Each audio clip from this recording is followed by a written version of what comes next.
అమలాపురం నియోజకవర్గం వైఎస్ఆర్సీపీ యువజన విభాగం అధ్యక్షులుగా అవకాశం ఇచ్చిన వైసీపీ అధినేత జగన్మోహన్ రెడ్డి గారికి, పీఏసీ సభ్యులు పినపే విశ్వరూప్ గారికి, అమలాపురం నియోజకవర్గం కోఆర్డినేటర్ పినపే శ్రీకాంత్ గారికి ప్రత్యేక ధన్యవాదాలు. ఇట్లు దుడల మానీంద్ర, అమలాపురం నియోజకవర్గం యువజన విభాగం అధ్యక్షులు. ఇప్పుడు కార్మిక శాఖ మంత్రి వాసంశెట్టి సుభాష్ గారు మీకు పరిచయస్తుడండి. ఆయన అంటే మీ ప్రాంతం వాడే కదా? అవును సార్. ఎలా పరిచయం మీకు? అంటే మా నాన్నగారు అమలాపురం వచ్చిన కాడి నుంచి కూడా he was there with daddy. నాన్నగారితో ఉన్నారు.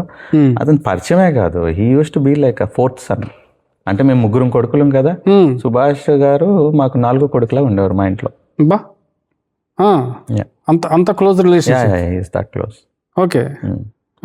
అంతే నా పెద్దన్నయ్య కృష్ణతోటి అంతే మంచి సత్సంబంధాలు ఉన్నాయి, నాతో కూడా అంతే మంచి సత్సంబంధాలు ఉన్నాయి. మా ఇద్దరం మాట్లాడుకునే వాళ్ళం కూడా.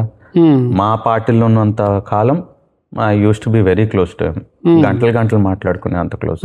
కౌన్సిలర్ ఎవరు? వాళ్ళ నాన్నగారు? వాళ్ళ మదర్ గారు.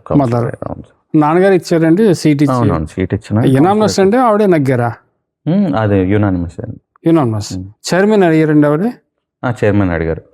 ఇవ్వలేదు. చైర్మన్ అడిగారు కానీ నాన్నగారు ఇద్దామనే అనుకున్నారు. ఇక్కడ వాళ్ళు చెప్తున్నాం కదా, కొంతమంది కావాలనే నెగిటివ్ లోకి వెళ్ళిపోయారు అని చెప్పాను కదా. నాన్నగారు 100% ఆయన ఇద్దామనే వెళ్ళారు. జగన్మోహన్ రెడ్డి గారి దగ్గరికి వెళ్ళారు. జగన్మోహన్ రెడ్డి గారి దగ్గరికి వెళ్ళి ఈ పేరు ఇవ్వాలి సార్ ఖచ్చితంగా అని చెప్పారు. జగన్మోహన్ రెడ్డి గారికి అప్పటికే కొంతమంది దగ్గర నుంచి కంప్లైంట్స్ వచ్చాయి. ఎవరి మీద? సుభాష్ గారి మీద. సుభాష్ గారి మీద. వద్దు, ఇతను కరెక్ట్ కాదు అని చెప్పి.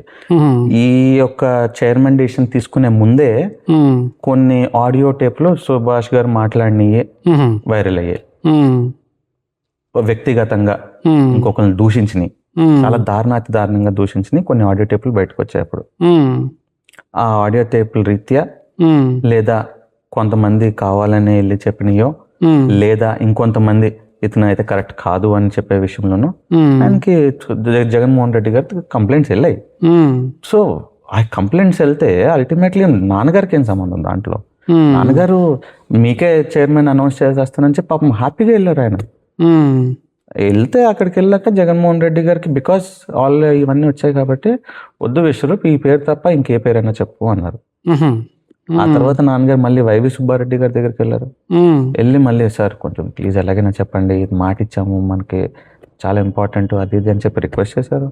ఆ తర్వాత లేదు విశ్వరూప్, అది కొంత నెగిటివ్ ఉంది, అది తీసుకుంటే పార్టీకి డ్యామేజ్, అది వద్దు, అది తప్ప ఇంకొకటి ఇచ్చుకోండి అని చెప్పారు.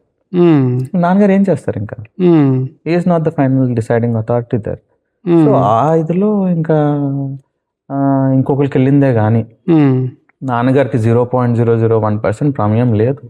ఆయన పాపం ఎప్పుడు ఇద్దామని చూసారు. చెప్పాను కదా, 4వ కొడుకులాగా ఉన్నాడు అని చెప్పాను.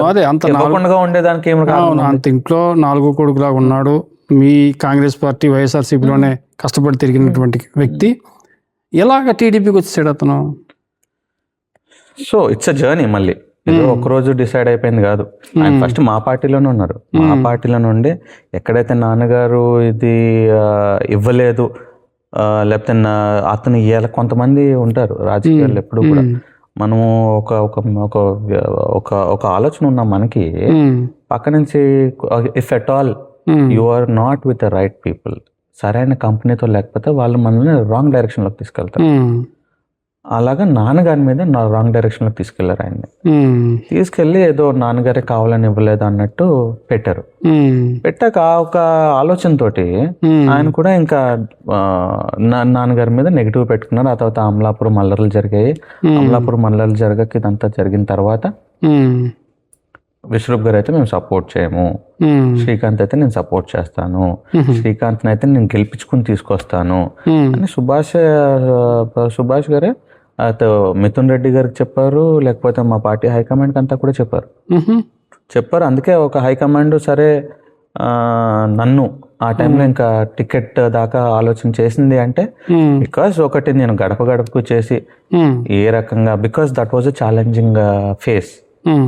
అమలాపురం అల్లర్లు జరిగాక మనము మళ్ళీ గడప వెళ్ళి ప్రతి ఇంటికి వెళ్ళి కొన్ని గొడవలు అయ్యే అవకాశాలు ఉన్నా కూడా అవన్నీ సర్ది చెప్పి మాట్లాడి వాళ్ళ దగ్గర సారీ చెప్పి కొన్ని ఇంట్లో అయితే అమనాభూతులు కూడా విన్నా. అలాంటి పరిస్థితుల్లో కూడా నేను సారీ చెప్పి మేము కూడా మొత్తం అంతా నష్టపోయామమ్మా, మేము కూడా బట్టలన్నీ కాల్చుకున్నాము, లేదంటే మేము కూడా కట్టుబట్టలతో ఇంట్లో నుంచి బయటకు రావాల్సి వచ్చింది, మేము కావాలని చేసింది కాదు, ఇదంతా purely law and order failure అని చెప్పి వాళ్ళకి వివరించి, వాళ్ళు ఒకవేళ నన్ను తిడితే నేను సారీ చెప్పి నేను వచ్చా. సో దానివల్ల అరే ఇతను వృత్తిరీత్యా డాక్టరు, ఓ పక్కన గడప గడప ఇలాంటి ఒక ఛాలెంజింగ్ ఫేస్లో గడప గడప బాగా చేశాడు, ఓ పక్కన సుభాష్ శ్రీకాంత్కి ఇస్తే నేను గెలిపించుకుని తీసుకొస్తాను అంటున్నాడు. సో అన్ని రకాలు చూసి సో హైకమాండ్ ఒక ఆలోచన చేసింది, అవును శ్రీకాంత్కి ఇస్తే బాగుంటుంది. అమలాపురంలో సుభాష్కి అంటే గెలిపించుకుని తీసుకొచ్చే అంత గ్రిప్ ఉందండి ఆయనకి ప్రజలు? అంటే గెలిపించుకుని తీసుకొచ్చే అంత లేకపోయినా అట్లీస్ట్ నెగిటివ్ చేసి బ్యాట్ చేసే ఒక అవకాశం అయితే ఉంటది కదా, అది కాకూడదు అని చెప్పి రేపు జనరల్ అయితే అతను ఇక్కడ పోటీ చేయడానికి సిద్ధపడుతున్నాడు అనేది ఒక రూమర్. అదే కానీ జరిగింది అనుకోండి, ఎలా ఉంటుంది అసలు? ఏమో అది మనకు చెప్పలేము, ఎందుకంటే అమలాపురం ప్రజానికం చాలా రాజకీయ చైతన్యం ఉన్న వాళ్ళు. సో అంత ఈజీగా ఎవరిని నమ్మారు, అలాగని చెప్పి ఒక్కసారి నమ్మారంటే వాళ్ళని నెత్తి మీద పెట్టుకుని చూసుకుంటారు. సో డెఫినెట్లీ అందరికీ ఉండొచ్చు ప్లాన్స్, కానీ ప్రజల్ని ఒక మనసులు గెలుచుకోవాలి, ప్రజలు ఒక మనసులు గెలుచుకుని కష్ట సుఖాలు తెలుసుకుని వాళ్ళలో మమేకమయ్యి ఆ రకంగా వెళ్తే డెఫినెట్లీ తద్వారా రిజల్ట్ అనేది ఆధారపడి ఉంటుంది. And Amalapuram it's just not based on one cost, దీంట్లో అన్ని కులాలు ఉంటాయి కదా. సో ఓసీలు ఉంటారు, బీసీలు ఉంటారు, ఎస్సీలు ఉంటారు ప్రధానంగా. సో అన్ని కాస్ట్లో నుంచి రావాలి, ఒక కాస్ట్లో పెట్టేసుకుని కాస్ట్ లీడర్కి ముద్దు పడితే will that be very easy? It won't be very easy. So అట్లా ఉండదు.